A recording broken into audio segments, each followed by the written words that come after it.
ಕಾನೂನನ್ನು ಉಲ್ಲಂಘನೆ ಮಾಡಿ ನಾವು ಕೆಲಸ ಮಾಡೋದಿಲ್ಲ, ಕಾನೂನಲ್ಲಿ ಉಲ್ಲಂಘನೆ ಮಾಡಿ ಕೆಲಸ ಮಾಡೋದಿಲ್ಲ. ಇದು ಏನೋ ಇವತ್ತೊಂದು ಕಳೆದ 12 ವರ್ಷದ ಹಿಂದೆ ಸೌಜನ್ಯ ಅನ್ನುವಂಥ ಬಾಲಕಿ ಅತ್ಯಾಚಾರ ಕೊಲೆಯಾಗಿದೆ ಆ ಧರ್ಮಸ್ಥಳ ಗ್ರಾಮದಲ್ಲಿ. ಅದರ ಪರವಾಗಿ ಇವಾಗ ಯಾವಾಗ ಅದರಲ್ಲಿ ಆರೋಪಿ ಅಂತ ಹೇಳಿ ಧರ್ಮಸ್ಥಳದ ಕೆಲಸದವರನ್ನು ಹಿಡಿದು ಕೊಟ್ಟವರನ್ನು ಆರೋಪಿತ ಮಾಡಲಿಕ್ಕೆ ಹೊರಟಿದೆ. ಏನೋ ನ್ಯಾಯಾಲಯ, ಘನ ನ್ಯಾಯಾಲಯ ಅದಕ್ಕೊಂದು ಒಳ್ಳೆ ತೀರ್ಪನ್ನು ಕೊಟ್ಟಿದೆ. ಏನು ಕೊಟ್ಟಿದೆ? ಅವನು ಆರೋಪಿ ಅಲ್ಲವೇ ಅಲ್ಲ ಅಂತೇಳಿ ಬಿಟ್ಟಿದ್ದಾರೆ, ಅವನು ನಿರ್ದೋಷಿ ಆಗಿದ್ದಾನೆ.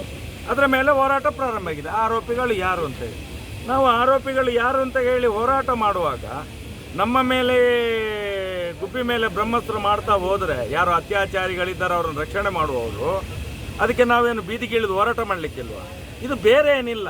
ಯಾವತ್ತಿದೋ ಯಾವ ಕೇಸುಗಳನ್ನು ಇಟ್ಕೊಳ್ಳೋದು ಕಾನೂನಿನ ವಿರುದ್ಧ ನಮ್ಮ ದೇಶದ ಕಾನೂನು, ಅದನ್ನು ನಾವು ಗೌರವಿಸ್ತೇವೆ ನಾವು. ನಮಗೇನದರಲ್ಲಿ ನೋವಿಲ್ಲ. ನಾವು ಕೇಳುವಂಥದ್ದು ಆಡಳಿತೆಯಲ್ಲಿ ತೊಂದರೆಗಳಿದ್ದರೆ ಅದನ್ನು ಸಂವಿಧಾನದ ಮೇಲೆ ಆಗಲಿಕ್ಕೆ ಇಲ್ಲ. ನಾನು ಮಾಡಿದ ತಪ್ಪನ್ನು ನನ್ನ ಅಪ್ಪ ಮಾಡಿದ್ದಾರೆ ಅಂತ ಹೇಳಲಿಕ್ಕಾಗ್ತದೆ? ಆಗೋದಿಲ್ಲ. ನಾನು ಹೇಳುವಂಥದ್ದು, ನಾವು ಇವತ್ತು ದೊಡ್ಡ ಮಟ್ಟದ ಹೋರಾಟವನ್ನು ಒಂದು ಜಯದ ಹಾದಿಯಲ್ಲಿ ಸಾಗ್ತಾ ಇದ್ದೇವೆ. ಅದಕ್ಕೆ ಕಡಿವಾಣವನ್ನು ಕಾನೂನಿನ ಒಂದು ಕುಣಿಕೆಗೆ ಸಿಕ್ಕಿಸಿ ನಮ್ಮನ್ನು ಏನಾದರೂ ಮಾಡುವಂತ ಹೇಳಿ ಇರುವಂಥದ್ದು ಏನು ಎದುರುದಾರರಿಗೆ ಅದು ಯಶಸ್ವಿ ಆಗೋದಿಲ್ಲ. ಯಾಕಂತ ಹೇಳಿದರೆ ಈ ದೇಶದ ಕಾನೂನನ್ನು ನಂಬಲೇಬೇಕು. ನಾವು ಹುಟ್ಟಿದ್ದು ಇಲ್ಲಿ, ಈ ಮಣ್ಣಲ್ಲೇ ಹುಟ್ಟಿದವರು ನಾವು. ಈ ದೇಶದ ಕಾನೂನು ನಂಬಲೇಕೆ ಬೇಕಲ್ಲ. ಯಾರೋ ಒಬ್ಬರು ತಪ್ಪು ಮಾಡ್ತಾರೆ ಅಂತೇಳಿ ಇಡೀ ಕಾನೂನನ್ನು ಬೈತಾ ಕೂತ್ಕೊಳ್ಳಿಕ್ಕೆ ಆಗ್ತದೆ? ಅನ್ಯಾಯ ಆದವರಿಗೆ ನಾವು ಕೇಳ್ತೇವೆ, ನಮಗೆ ಅನ್ಯಾಯ ಆಗಿದೆ, ನಿಮ್ಮಿಂದ ಅನ್ಯಾಯ ಆಗಿದೆ, ಮಾಧ್ಯಮದವರಿಂದ ಅನ್ಯಾಯ ಆಗಿದೆ, ಯಾರು ಈ ಕೇಸನ್ನು ಆಗ್ತಾ ಇಲ್ಲ, ಈ ಪ್ರಕರಣ ಯಾವುದೇ ದೊಡ್ಡ ಚಲನಗಳಲ್ಲಿ ಬರ್ತಾ ಇಲ್ಲ, ಪ್ರಶ್ನೆ ಮಾಡ್ತಿದ್ದೇವೆ ನಿಮ್ಮನ್ನು, ಯಾಕೆ ಮಾಡೋದಿಲ್ಲ ಅಂತ ಕೇಳ್ತೇವೆ ನಾವು. ಅದು ನಮ್ಮ ನೋವನ್ನು ಕೇಳುವಂಥದ್ದು, ಕೇಳಲೇಬೇಕಲ್ಲ. ಪತ್ರಿಕಾ ಸ್ವಾತಂತ್ರ್ಯ ಅಂತ ಹೇಳಿದರೆ ಯಾವ ಪತ್ರಿಕೆಯಲ್ಲಿ ಬರ್ತದೆ? ಯೂಟ್ಯೂಬಲ್ಲಿ, ವಾಟ್ಸಪ್ಪಲ್ಲಿ, ಫೇಸ್ಬುಕ್ಕಲ್ಲಿ ಮಾತ್ರ ಬರ್ತದೆ. ಯಾವ ದೊಡ್ಡ ಚಾನಲ್ಗಳು ಎಲ್ಲಿ ಹೋಗಿದ್ದಾವೆ? ಹಾಗಾದರೆ ಎಲ್ಲಿಯಾದರೂ ನ್ಯಾಯ ಕೇಳಿದ್ದುಂಟಾ? ಆ ಮಗುವಿಗೆ ನ್ಯಾಯ ಕೇಳಿದ್ದುಂಟಾ? ಯಾವ ಚಾನಲ್ ಆದರೆ 2013ರಲ್ಲಿ ಮಾತಾಡಿದರೆ ಅದರ ಮೇಲೆ ಯಾವ ಚಾನಲ್ಗಳು, ದೊಡ್ಡ ಚಾನಲ್ಗಳು ಇವತ್ತು ಇಷ್ಟು ತನಕ ಕೇಳಿದವ? ಇದನ್ನು ನಿಲ್ಲಿಸುವವರು ಯಾರು?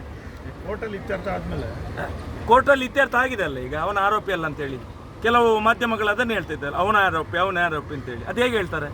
ಹಾಗಾದರೆ ಅವರು ಮಾಡಿದ್ದು ಕಾನೂನು ನಿಂದನೆ ಅಲ್ವಾ? ಹೇಗೆ ಈಗ ನಾವು ಕಾನೂನು ನಿಂದನೆ ಮಾಡಿದಂತೆ ಮಾತಾಡುವಂಥ ಯಾರು ವಕೀಲರುಗಳು ಇದ್ದಾರಲ್ಲ, ಅದು ಕಾನೂನು ನಿಂದನೆ ಅಲ್ವಾ? ಒಂದು CBI ವಿಶೇಷ ನ್ಯಾಯಾಲಯ ನಿರ್ದೋಷಿ ಅಂತ ಬಿಟ್ಟ ಮೇಲೆ ಅವನೇ ಆರೋಪಿ ಅಂತ ಅವರ ಪರಗಿರುವ ಮಾಧ್ಯಮಗಳು ಮಾತಾಡ್ತಾ ಇದ್ದಾರಲ್ಲ, ಅಲ್ಲಿ ಯಾಕೆ ಕಂಟೆಂಪ್ಟ್ ಕೇಸ್ ಹಾಕುವುದಿಲ್ಲ ಇವರು, ಈ ವಕೀಲರುಗಳು? ಬರೀ ನಮ್ಮನ್ನು ಯಾಕೆ ಟಾರ್ಗೆಟ್ ಮಾಡ್ತಾರೆ? ನಾವು ಹೋರಾಟ ಮಾಡಬಾರ್ದು, ಹೋರಾಟವನ್ನು ನಿಲ್ಲಿಸಬೇಕು. ದುಡ್ಡು ಕಟ್ಟಿಸಿದ್ದಾರೆ ಪೊಲೀಸ್ನವರು ಕೂಡ ಇವತ್ತು ನಾವು ಹೋರಾಟ ಮಾಡಬೇಕಾದ್ರೆ ದುಡ್ಡು ಕಟ್ಟಬೇಕು. ಒಂದು ಸಬ್ ಇನ್ಸ್ಪೆಕ್ಟರ್ಗೆ ಎಷ್ಟು? 4,000 ಚಿಲ್ಲರೆ, ಒಂದು PSIಗೆ ಎಷ್ಟು? 3,000 ಚಿಲ್ಲರೆ, ಒಂದು PC-ಗೆ ಎಷ್ಟು? ಎಲ್ಲ ಲೀಸ್ಟ್ ಮಾಡಿ ನಿಮಗೆ ಎಷ್ಟು ಜನ ಬೇಕು ನಿಮ್ಮ ಒಂದು ಹೋರಾಟದ, ಸೌಜನ್ಯ ಪರ ಹೋರಾಟದ ಭದ್ರತೆಗೆ, ಇವರಿಗೆ ಇಷ್ಟಿಷ್ಟು ಪೀಸ್ ಅಂತ. ಇದು ಅದನ್ನು ಕೇಳೋದು, ಇದು ಯಾವ ಕಾನೂನಲ್ಲಿ ಇದೆ ಅಂತೇಳಿ ನಾವು ಅದನ್ನು ಪ್ರಶ್ನೆ ಮಾಡಿದ್ವಿ. ಇದು ಯಾವ ಕಾನೂನಲ್ಲಿ ಇದೆ? ಸ್ವಾಮಿ, ನಮ್ಮ ಹತ್ರ ರಸೀದಿ ಇದೆ.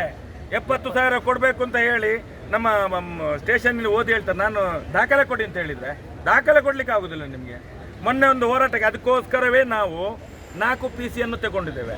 12,860 ರೂಪಾಯಿ ಕಟ್ಟಿ. ಯಾಕಂತ ಹೇಳಿದ್ರೆ ದಾಖಲೆಗೋಸ್ಕರ. ಇವರು ಬರ್ತಾರೆ, ಸರ್ಕಾರದಿಂದ ಸುತ್ತೋಲೆ ಬಂದಿದೆ ಅಂತ ಹೇಳ್ತಾರೆ. ಸೌಜನ್ಯ ಪರ ಹೋರಾಟ ಮಾಡಬೇಕಾದ್ರೆ ಅಲ್ಲಿ ಬಂದ PC-ಗಳಿಗೆ, ಪೊಲೀಸಿಗೆ, ಇನ್ಸ್ಪೆಕ್ಟರ್ಗೆ ಎಲ್ರಿಗೂ ದುಡ್ಡು ಕಟ್ಟಬೇಕು. ಇದು ನಾನು ಅದನ್ನು ಕೇಳಿದೆ, ಇದು ಯಾವ ಕಾನೂನು ಅಂತ ಹೇಳಿ.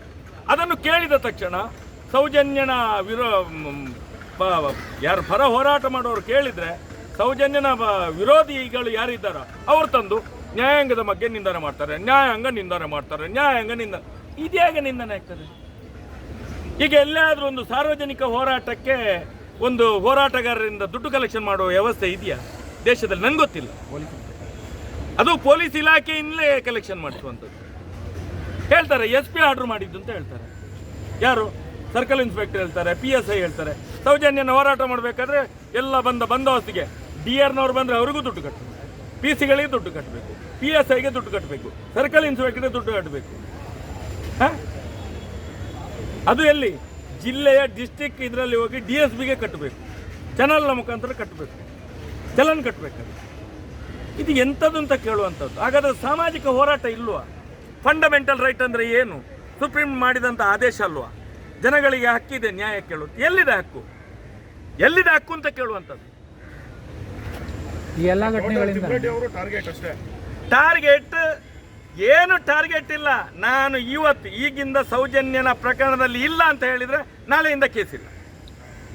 ಇದು ಸೌಜನ್ಯನ ಹೋರಾಟವನ್ನು ನಿಲ್ಲಿಸಲಿಕ್ಕೋಸ್ಕರ ಮಾಡುವಂಥ ಪಿತೂರಿ ಷಡ್ಯಂತ್ರ, ಇದು ಬೇರೆ ಏನಲ್ಲ. ಇದನ್ನು ಹೇಳುವಂಥದ್ದು ನಾನು, ಇದನ್ನು ನೋವು ಅಂತ ಹೇಳೋದು. ಹಾಗಾದ್ರೆ ಆ ಹೆಣ್ಣು ಮಗುವಿಗೆ ಯಾರ್ದೋ ಹೆಣ್ಣು ಮಕ್ಕಳಾಗಲಿ, ಇವತ್ತು ಒಂದು ಇಂಥ 1000 ಘಟನೆಗಳ ಧರ್ಮಸ್ಥಳ ಗ್ರಾಮದಲ್ಲಿ ಆಗಿದೆ. ಇದಕ್ಕೆ ಯಾರು ಹೊಣೆ? ಇವತ್ತೇನು ಸೌಜನ್ಯ ಮುಂದೆ ಬಂದಿದೆ, ಆ ಕೇಸನ್ನು ಇಟ್ಕೊಂಡಿದ್ದೇವೆ, ಸಾಕ್ಷ್ಯಗಳು ಸಾವಿರಾರು ಸಾಕ್ಷ್ಯಗಳಿದ್ದಾವೆ ಇವತ್ತು. ಆದರೆ ಹಿಂದೆ ಒಂದು ಸಾವಿರಾರು ಹುಡುಗಿಯರು ಸತ್ತಿದ್ದಾರೆ ಇದೇ ಬಲಾತ್ಕಾರವಾಗಿ. ಇದಕ್ಕೆ ಯಾರು ಉತ್ತರ ಕೊಡೋದು? ಯಾರು ಉತ್ತರ ಕೊಡೋದು? ನಮಗೆ ಕೋರ್ಟ್ ಮೇಲೆ ನಂಬಿಕೆ ಇಲ್ಲ, CBI ಮೇಲೆ ಕೊಡು ನಂಬಿಕೆ ಇಲ್ಲ, ಹೇಗೆ ಸರ್? ಯಾರು ಹೇಳೋದು? ಯಾರು ಹೇಳಿದ್ರು? ನೀವು ಹೇಳ್ತಾ ಇರ್ಬೇಕು ನಂಬಿಕೆ ಇಲ್ಲ ಅಂತ.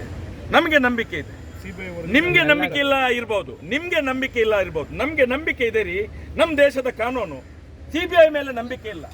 CBI ಮೇಲೆ ನಂಬಿಕೆ ಯಾಕೆ ಇಲ್ಲ? ಏನು ತಪ್ಪು ಮಾಡಿದ್ದಾರೆ ಅವರು? ನಿಮ್ಗೆ ಗೊತ್ತಿಲ್ವಾ? ನೀವು ಮಾಧ್ಯಮದವರು, ನಿಮ್ಗೆ ಗೊತ್ತಿರಬೇಕಲ್ಲ, ತಿಳ್ಕೊಳ್ಳಿ ಅದನ್ನು ಫಸ್ಟಿಗೆ. ನ್ಯಾಯಾಲಯನ ಹೇಳಿದೆ ಅಲ್ಲ CBI ವಿಶೇಷ ನ್ಯಾಯಾಲಯ ಅವರನ್ನು 60 ದಿವಸದಲ್ಲಿ ತಗೊಳ್ಬೇಕು ಅಂತ ಹೇಳಿದ ಮೇಲೆ ತಗೊಂಡಿದ್ದಾರೆ ಅವರು. CBI ಅವರು ಯಾಕೆ 5 ತಿಂಗಳ ಮೇಲೆ ಹೋಗಿದ್ದು?